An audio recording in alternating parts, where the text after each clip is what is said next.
सरस्वती महाभागे विद्ये कमलालोचने विश्वरूपे विशालाक्षी विद्यां देहि नमोस्तुते। भगवती भारती देवी नमस्तुते। सरस्वत्यै नमो नमो।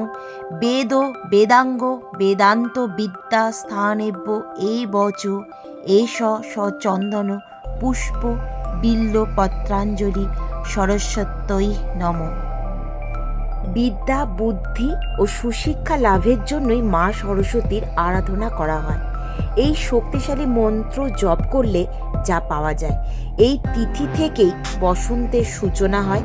এই তিথিতেই কামদেব ও রতির আরাধনাও করা হয়।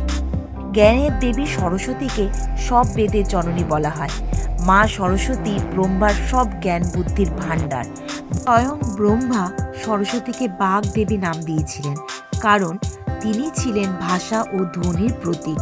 সরস্বতীর আরও এক রূপ গায়ত্রী দেবী। দেবী গায়ত্রী সূর্যের তেজে প্রভাবিত হন এবং সূর্যকে গায়ত্রী মন্ত্র দান করার জন্য নিজেকে সমর্পণ করেছিলেন। সনাতন ধর্মে দেবী সরস্বতী জ্ঞান, বিদ্যা ও শিল্পের দেবী রূপে পূজিত হন। বসন্ত পঞ্চমী তিথিতে এই পূজার আয়োজন করা হয়, প্রধানত বিভিন্ন শিক্ষা প্রতিষ্ঠানে।